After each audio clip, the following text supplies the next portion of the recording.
And I think sometimes it's been to our detriment that we've had unintended consequences, and I'll list a few.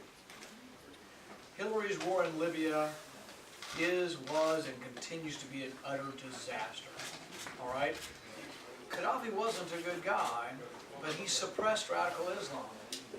Now that Gaddafi is gone, the country's in civil war, our ambassador was killed, our embassy fled, the jihadists swim in our swimming pool, literally, in Tripoli.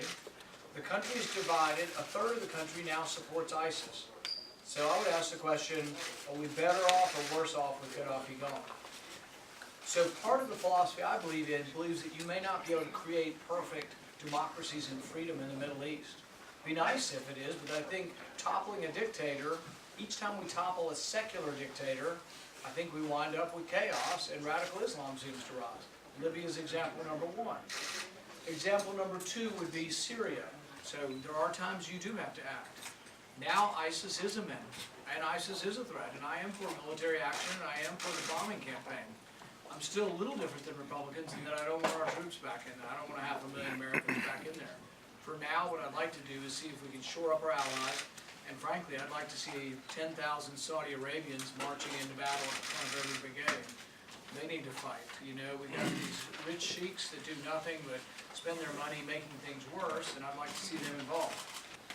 Going all the way back to the Iraq War, I think it was a mistake to topple Hussein.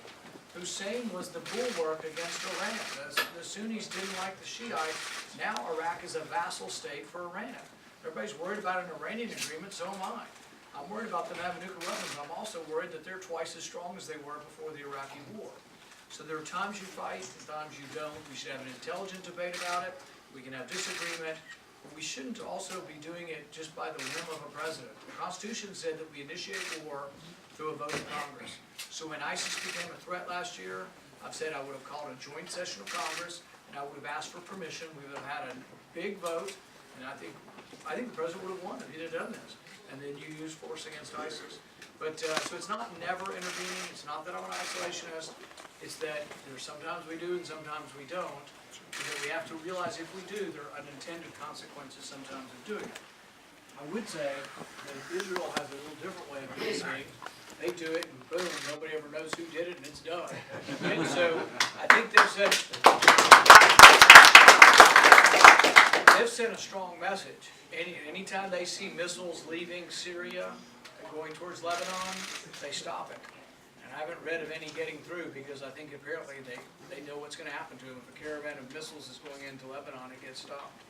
But I'm not an isolationist. I'm somebody who believes that war is the last resort. When we use it effectively. We use it to win. But we can't really stay everywhere around the world and create democracies in our own image.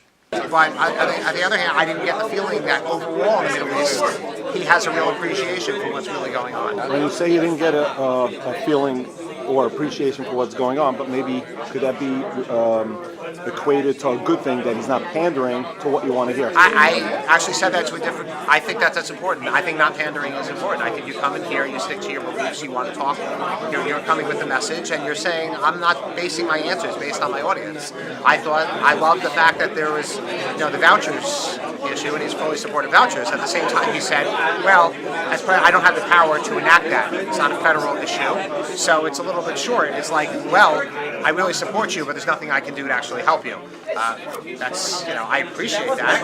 Most candidates are going to tell you, done, no problem, I'll take care of it. I just didn't leave here with a feeling that he was in the mainstream discussion of where the Republican Party is in the Middle East. It seemed that the questions were pre-scripted because they were called from I don't know whether they were or weren't, so you have to ask whoever arranged the questions. So what are your thoughts on the speech?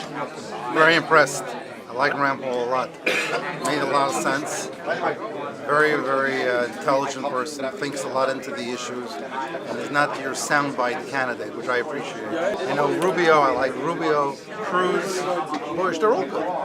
I think the Republicans are going to want to nominate someone who can be very effective against Hillary.